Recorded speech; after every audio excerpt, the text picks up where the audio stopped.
My name is Kelley Cheng. I'm a graphic designer because that's what I do most of the time these days. But really, I think I would still call myself a dreamer.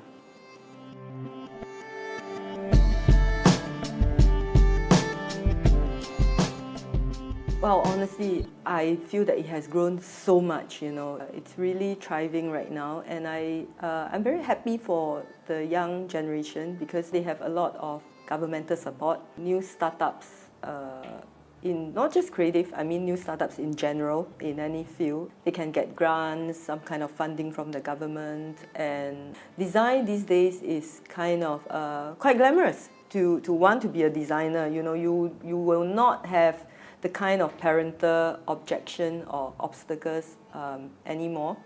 In the 70s and 80s, most big companies, they hire in-house designers. So they will have just that one graphic designer and this dude will do everything. This kind of culture is no longer like that now. It's very old-fashioned, because it's obviously save costs and whatnot, right? So most companies, they hire design firms to do their work now.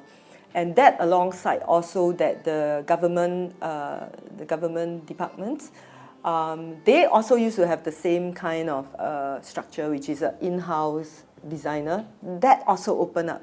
So the market is, although Singapore is small, but there is really enough jobs to go around and for young designers to start up on their own and all that. So it's very, very vibrant. We have a really good ecosystem now.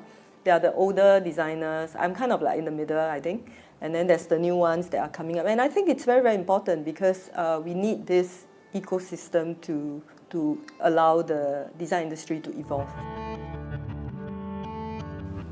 I like that you asked me, is it healthy? Because the good and bad thing about seeing young designers starting out on their own is that I feel that some of them are not ready.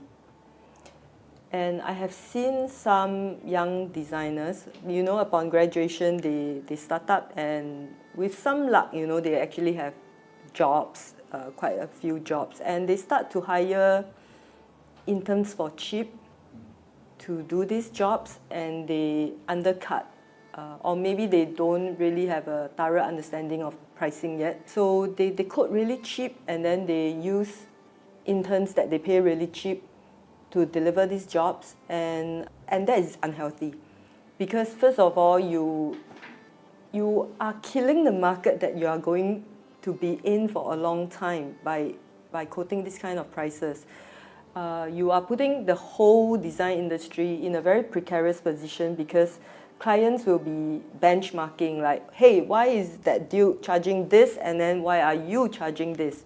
Of course, for most experienced designers, the answer is very clear to us. Because I can do a better design, I can manage your project better, and there is a clear difference in the quality, But this is not so clear to the clients.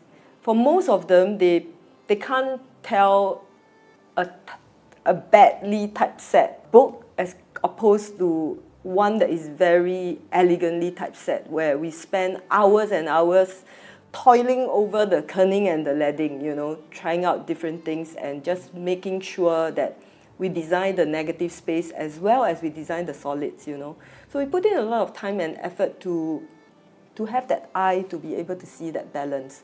A young person, no matter how talented he or she is, need the time to develop that kind of eye, I always compare it to a chef, the best chef in the world has the best taste. You just give them anything, they can say there's a little rosemary, there's a dash of soy sauce, whatever. They tell you exactly, and then they tell you how you can make that dish better. I mean, for me, after 20 years of practice, it comes to me so easily, I could immediately see how I could make a typesetting, even really just the basic, just a simple piece of text, how I can even make it better by designing the negative space, not the positives. But you see, elementary designs, you tend to look at the solids a lot more than the negatives. But it takes years and years of seeing, so it's about training the eye as opposed to the chef training the taste. So for young designers, for me, they do not they can be very talented with wow, great concept, great ideas, but I think to have that level of eye to be able to see, that is another sort of unhealthy thing where they, they just churn out things that are not really refined and get away with, being like great designs. That's not very good. So so for me, while I am very happy to, if I see any talented young designers, coming on their own, fantastic. I would do my best to, if I could help them or whatever. But some of them are not ready. That's what I feel.